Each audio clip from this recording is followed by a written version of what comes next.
नाम commander retired Rao जामशेर है। मैं पाकिस्तान नेवी से रिटायर्ड हुआ हूँ। आजकल नेवल एंकरेज में मेरी रिहाइश है और पीछे कुलरवान डिस्ट्रिक्ट सिरोदा में सेटल हुए हम आज। कराची में काफ़ी अरसा गुजरा।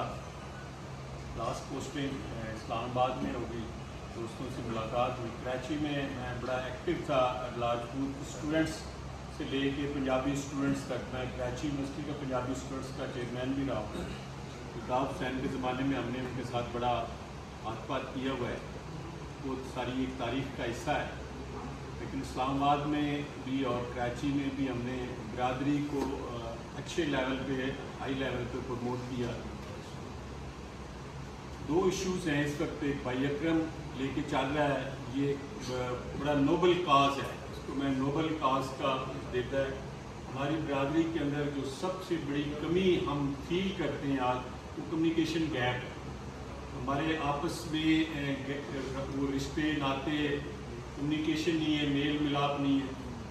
माइग्रेशन के बाद ऑलमोस्ट सब के सब शिफ्ट हो गए। पूरे पाकिस्तान के हर कोने में आपको 2-2, 4-4, 5-5, 10-10 घर मिलेंगे, हर जगह पे मिलेंगे। उनमें वो यूनिटी, वो इत्तेहाद नहीं है। एक कुछ हमारे कल्चर में भी शामिल था कि हम में यूनिटी, हम एक दूसरे को बर्दाश्त करने के लिए। हमारी एक कोशिश है कि हम अपने वो जो फरसुदा रस्म व रिवाज है ना, उसको ख़त्म करें और आजकल जो एजुकेटेड लाइफ में जा रहे हैं उसकी तरफ जाएं और अच्छे जान की तरफ जाएं। हम जब ये देखते हैं कि हमारे आबा अजदाद, मैं अपने बच्चों से कहता हूँ, मैं अपनी मिसाल देता हूँ कि भाई आप दाल से रहो जिस तरह हमारे बड़े बड़े रहते आए। तो कहते हैं कि हमने तो अपने आपके बड़े बड़े देखे, आपको देखा हमने, आपने मास्टर किया हुआ इकनॉमिक्स में, LLM में, नेवी में कमांडर है, तो हमें पता पड़ताला नहीं पता। आप बिलीव करें, मेरी कोशिश होती है कि मैं कब्रिस्तान में भी बच्चों को लेके जाता हूँ, उनको नस्लों पर ही बताता हूँ, लोगों को समझाता हूँ कि आपका ख़ानदान कबीला ये है। क्योंकि हमारे पास जो नई नस्ल आ रही है ना, जो स्पेशली शहरों में लोग सेटल हो गए हैं, उसमें एजुकेशन का रुझान बहुत बढ़ गया। जो हमारे बिरादरी के लोग रिमोट एरियाज़ में, गाँव देहात में चल रहे हैं, इसमें आज भी वही रस्म व रिवाज जो पुराने थे एटलीस्ट 70, 80, 90% पे इत्तेफाक कर रहे हैं।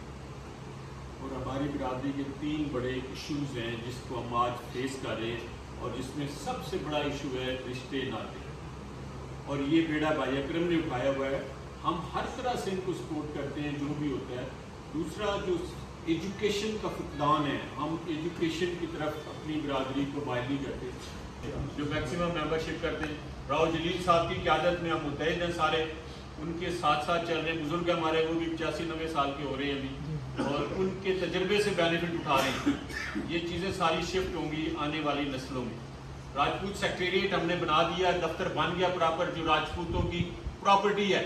आज तक 74 से लेके आज तक नहीं था।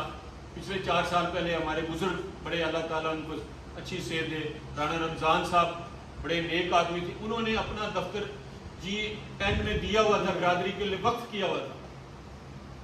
अब नई काबीना आई, कुछ माहौल चेंज हुआ, उसके बेटे ने एक इश्तिहार छाप दिया, छोटा सा उनका फोटो लगा के, जी मेरे वालिद ने कहा ये दफ्तर खाली कर। मुझे बड़ी शर्म आई, यकीन जानिए। मैंने कहा दफ्तर की कोई वो नहीं होती, लेकिन बाप का नाम इसने गलत इस्तेमाल किया। बाप की कभी ये ख्वाहिश नहीं होगी कि मेरे होते हुए मेरी ज़िंदगी में बिरादरी जो है ना इस दफ्तर को खाली की। हमने उस दिन से ये तहैया किया था कि हम राजपूत सेक्रेटेरिएट, राजपूतों का दफ्तर ज़रूर बनाएंगे, अपना बनाएंगे। और उसमें अल्हम्दुलिल्लाह हम राव जलील साहब की क़यादत में हमने अपना दफ्तर कायम कर दिया। और उस दफ्तर के क़याम में भी राणा अकरम का बहुत बड़ा हाथ है, बहुत बड़ा हाथ है। एक प्लाट था छोटा सा, 2013-14 में लिया था 12-14 लाख रुपए का। वो इनकी काविशों से, इस दफ्तर की काविशों से वो 1,17-18 लाख का बिका है। और 1,30 लाख का मैं अनऑफिशियल फिगर है, लेकिन अमाउंट इसके मिलते जुलते ये सारा है। वो दफ्तर लिया हमने और अंजुमन के नाम पे वो दफ्तर है, किसी इंडिविजुअल के नाम पे नहीं है। वो बिरादरी के हर आदमी का उस पर हक है जो उसका मेंबर बनेगा। कंडीशन ये है कि ये तंजीम का दफ्तर है, वो है अंजुमन तरक्की मुस्लिम राजपूता। तो ये सबके लिए ओपन ऑप्शन होता है, किसी के लिए, बिरादरी के किसी भाई के लिए कोई रास्ते बंद नहीं, सबके लिए ओपन है। आए, कंट्रीब्यूट करें, खिदमत करें बिरादरी की। यही मेरा पैगाम है, यही मेरी रिक्वेस्ट है।